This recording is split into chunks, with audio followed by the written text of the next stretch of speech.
When Detroit's factories were too scared to build the ultimate muscle car, two guys in dealerships said, "Watch this." Don Yenko took Chevrolet's 427 big block and stuffed it into Camaros that GM refused to build. Carroll Shelby grabbed Ford's biggest engines and created monsters wearing Mustang badges. These weren't factory cars. They were dealer-modified machines that embarrassed everything Detroit dared to produce. The question everyone wanted answered: which dealer tuner built the faster car?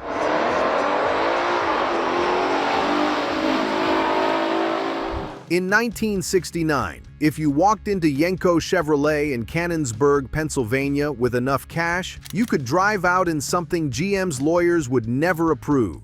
Don Yenko, a champion SCCA driver who knew what real performance meant, saw the problem clearly. Chevrolet's corporate policy limited the Camaro to 400 cubic inches maximum. Insurance companies were already crushing the muscle car party, and GM didn't want to hand them more ammunition. But Yenko found the loophole.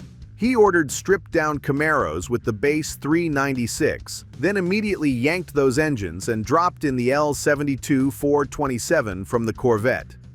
This wasn't some backyard hack job. Yenko had a professional shop that understood how to make serious power reliable.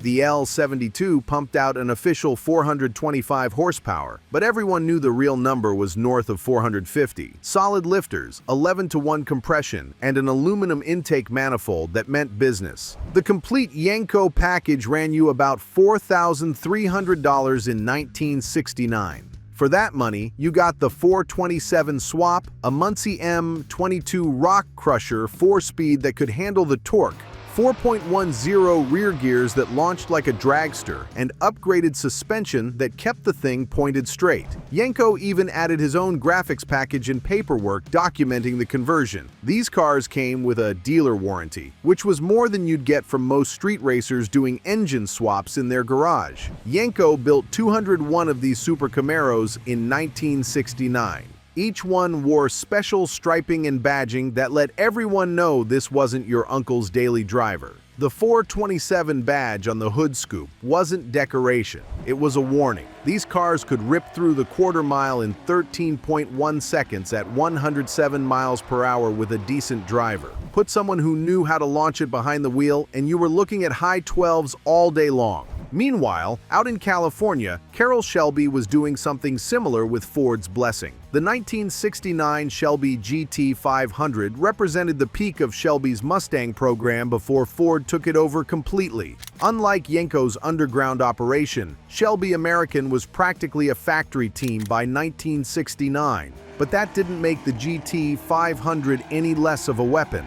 The GT500 came standard with Ford's 428 Cobra jet engine. On paper, it made 335 horsepower. That number was pure fiction, designed to keep insurance companies happy and NHRA tech inspectors from bumping these cars into professional classes. Real dyno numbers showed the 428 CJ pumping out closer to 410 horsepower. Ford used hydraulic lifters instead of solids, which made the engine friendlier for street driving but cost a few ponies at the top end. What separated the GT500 from regular Mustangs went beyond the engine. Shelby's crew installed functional hood scoops that actually fed cool air to the carburetor, a front spoiler that did more than look aggressive, and side scoops that channeled air to the rear brakes. The suspension got stiffer springs, Gabriel adjustable shocks, and a rear sway bar to control body roll. These weren't just appearance packages. Shelby understood that making power was only half the battle. Shelby built 1,871 GT500s in 1969, mixing fastbacks and convertibles. The fastback was the serious performance choice, weighing about 3,500 pounds compared to the convertible's 3,600.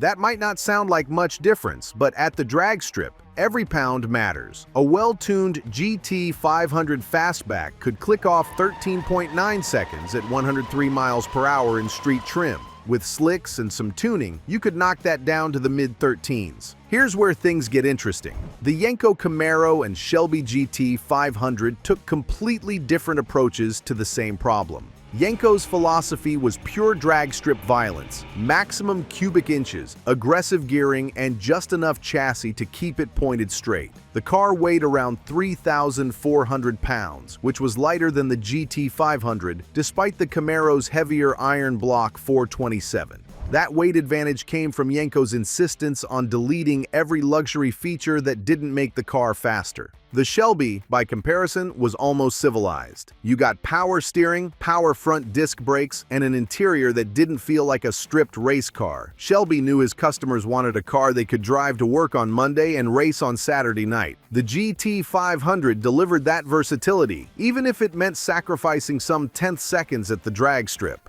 On paper, the numbers favored Yenko.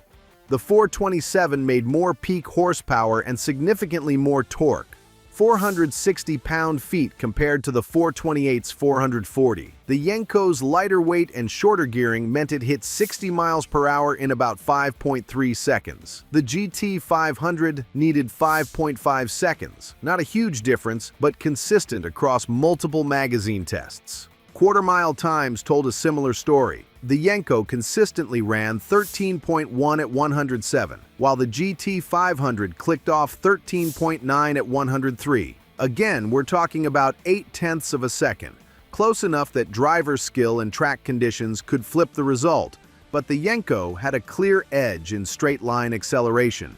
Where the Shelby fought back was everywhere else. Put these cars on a road course, and the GT500's better balanced suspension and superior brakes made it the faster car. The Yenko was built for one thing: going fast in a straight line. The Shelby could do that and also handle corners without trying to kill you. For actual daily driving, the GT500's amenities made it tolerable. The Yenko was a workout every time you drove it. Price told another part of the story. The Yenko conversion cost about $4,300 in 1969. The Shelby GT500 listed at $4,700. For that extra $400, you got a car that was more refined, better engineered, and backed by a bigger operation, but you also got a car that was 0.8 slower in the quarter mile. Both cars disappeared after 1969 for different reasons. Yenko's program ended because GM finally built what the market wanted: the LS6 Chevelle with a factory-installed 450 horsepower 454. Once GM offered legitimate big block power with a factory warranty, the dealer conversion market died. Shelby's Mustang program ended because Ford took it in-house, creating the Boss 429 and Boss 302 without needing Shelby's name on the fender. Looking back, both cars represented the same thing: proof that America's factories were playing it too safe. Insurance companies and lawyers had Detroit scared, so the real performance came from guys willing to void warranties and ignore corporate policies. Don Yenko and Carroll Shelby understood that enthusiasts wanted maximum performance, and they delivered it through dealer networks that the factories couldn't control. The Yenko Camaro 427 was faster in a straight line. No debate there. The Shelby GT500 was the better all-around car. Also no debate. Which one you'd rather own depends entirely on what matters to you. If you wanted to dominate Friday night at the local drag strip, you ordered the Yenko and never looked back. If you wanted a car that could dominate the strip on Friday and take your date to dinner on Saturday without breaking your back, the Shelby made more sense. Both cars proved that Detroit's factories didn't have a monopoly on performance. Two guys with dealer franchises, performance parts catalogs, and complete disregard for insurance company opinions built cars that the factories wouldn't. That spirit, the refusal to accept what the suit said was possible, that's what made the muscle car era special. The Yenko and Shelby proved that maximum performance wasn't just possible, it was sitting right there in dealership showrooms if you had the cash and the courage to drive it.